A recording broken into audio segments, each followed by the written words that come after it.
¿Qué tal? Buenas tardes, noches. Estamos aquí desde Cancún y Betges y estamos nuevamente en un video. ¿Qué les parece que hoy filosofemos un poco sobre un tema que a veces no queremos ver, pero que está allí latente en nuestro país? Yo les preguntaría, ¿los pobres son pobres porque quieren y por flojos? Si naces pobre, mueres pobre. Y la creciente brecha de desigualdad en México. Y es que fíjense, dicen que la cuna es destino, pero en México la mayoría de las veces será. También dicen que si uno se esfuerza, se esmera, va a llegar al éxito. No siempre. Hay veces que sí, a veces que no.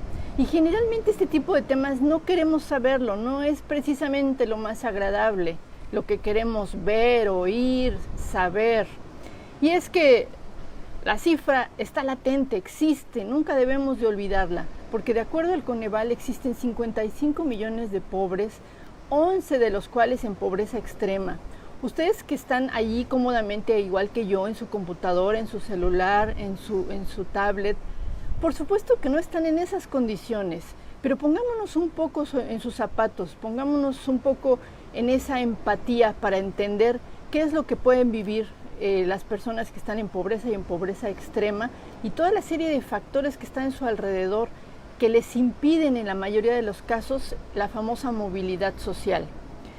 Y fíjense, es que el pronóstico entre las personas que nacen pobres es tremendo. Solo el 2% de los hijos nacidos en hogares de los más desfavorecidos, por llamarles de manera muy elegante, podrán escalar socialmente en la edad adulta, hasta el grupo de mayor acceso a bienes y servicios. Fíjense, es el 2% de la población pobre es la que puede escalar a tener un mayor acceso a bienes y servicios. O sea que siendo realistas y hablando coloquialmente, solo unos cuantos.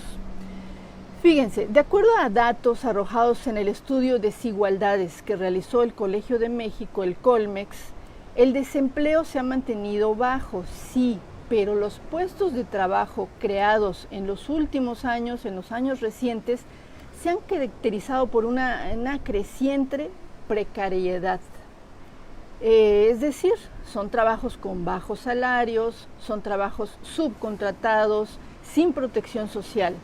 Y entonces, pequeño detalle, si tomamos en cuenta que el trabajo, el mercado laboral, constituye la principal fuente de ingresos y que este tendría que ser un factor para escalar hacia arriba, para subir en esto de que se llama movilidad social y disminuir esa desigualdad, pues no, dado que en México pues las tasas de esta movilidad social son bastante bajas comparadas con el mundo.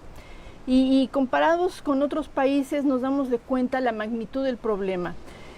Yo siempre soy de la idea de que veamos y analicemos lo que pasa en el mundo para que no nos encerremos nada más en nuestro mundito, en nuestro municipio, en nuestro estado, en nuestro país, y entonces podamos aspirar a lo que otros países hacen. Les voy a dar algunos datos muy rapiditos, no los quiero saturar de números, pero de acuerdo a los estudios, fíjense, en Canadá el nivel de movilidad es de 13%. Sigue Dinamarca con 11%, o sea, va bajando. En Francia, 11%, el nivel de movilidad estoy hablando. En Suecia, 11% también, y en Italia, 10%. Y con un poco menos de movilidad, paradójicamente, un país que pensamos que es así de super primer mundo, el Reino Unido, va bajando, tiene un 9% de movilidad. Y Estados Unidos también, que es la tierra de los sueños, la del sueño americano, tiene un nivel de movilidad de 7%. Fíjense, comparemos. Canadá 13%, Estados Unidos 7%. Este esquema de movilidad social plantearía que el movimiento ascendente, de acuerdo al estudio del Colmex que estoy hablando, debería de ser de un 20%. Claro, en el mundo ideal, ¿verdad?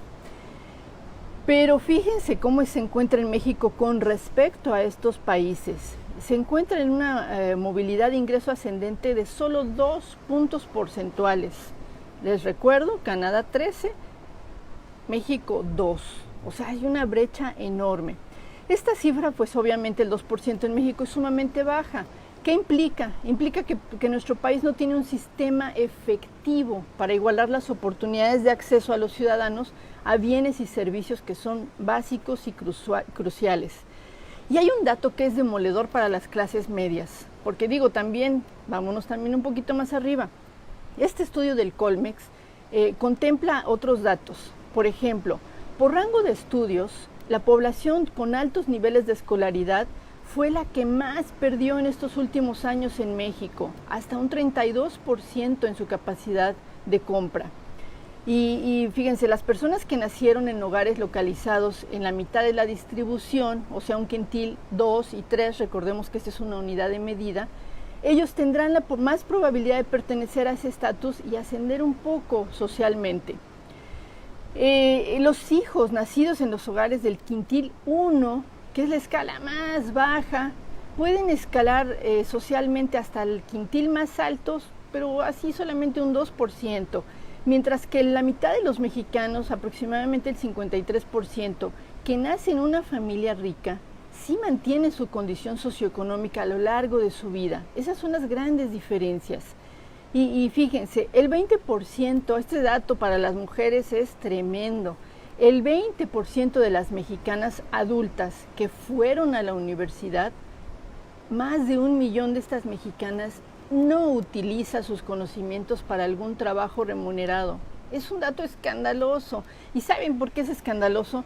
Porque ha habido una lucha de las mujeres a lo largo de la historia, ha habido encarcelamientos, ha habido muertes, con tal de buscar y exigir sus derechos, desde el derecho al voto, el derecho al trabajo, el derecho a un salario equitativo, como para que 1 millón de mujeres adultas universitarias simple y sencillamente no tengan un trabajo remunerado.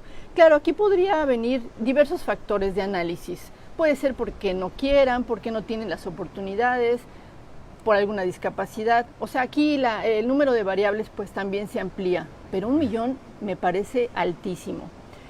Dentro del territorio mexicano, las diferencias también son palpables. Las expectativas salariales son muy distintas dependiendo de la entidad donde uno viva, donde uno labore. Mientras el ingreso laboral mediano mensual de un trabajador, por ejemplo en Querétaro, ronda los 6,000 pesos, uno que trabaja en Puebla ronda los 4,000 pesos. Así que pues quien vive en uno y otro tiene diferentes accesos a los productos básicos y a bienes y servicios insatisfactores. Pero peor, si trabajan ustedes en Chiapas, olvídense, el salario ronda los 3,000 pesos. Uno de los estados que mejores salarios tiene es Nuevo León, con 7,000. Estas cifras son aproximadas, a veces son 7,500, a veces son 8,000, pero les estoy dando unos datos básicos porque así podemos comparar un poco. Quien trabaja en Querétaro aproximadamente gana 6,000, quien trabaja en Puebla aproximadamente 4,000, quien trabaja en Chiapas unos 3,000 y en Nuevo León 7,000. Ahí viene un impacto tremendo, fíjense, Nuevo León y Chiapas lo doble. Según el equipo multidisciplinario que realizó este estudio, alrededor del mundo hay evidencia para demostrar que las desigualdades sí pueden evitarse, que no cuna es destino y que pueden subsanarse con una amplia gama de intervenciones públicas. Lo que ha sucedido en México es que se aplican programas asistencialistas, electoreros, justo para que esos orígenes sociales y económicos que son determinantes en el futuro de una persona no se ataquen, sino han sido con miras electorales a lo largo de la historia de México y probablemente actual, no lo sabemos aún. El resultado de los programas sociales actuales se va a ver en un futuro, pero la historia de México han sido programas electoreros. ¿Qué quiere decir esto?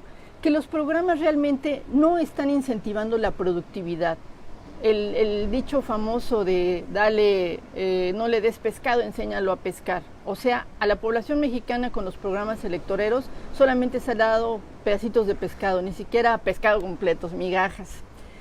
Así que luego de analizar estas tremendas cifras en nuestro país y estos comparativos que hemos hecho con respecto a otros países, creo que no es justo decir que los pobres son pobres por flojos, por no utilizar otra palabra más coloquial, que ustedes se la pueden imaginar. Muchas veces sí es cierto, porque digo, tampoco todo hay que verlo todo rosa. Hay gente que por más no quiere y no se quiere levantar a trabajar, pero el general de la población no es así. El general de mexicano es muy trabajador. Lo que no es muy productivo. Esos son datos también que impactan en la economía de nuestro país.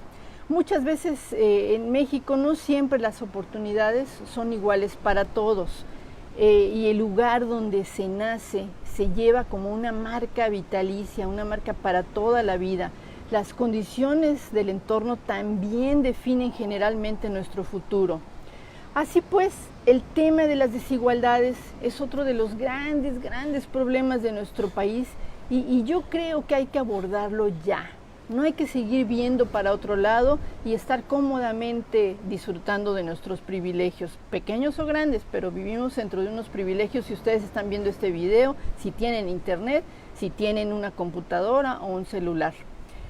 Quedemos para la reflexión este tema. Los invito a que se suscriban a mi canal, que se llama Aquí desde Cancún, con mi nombre, Ivette Gess, y nos vemos en una próxima. Que descansen.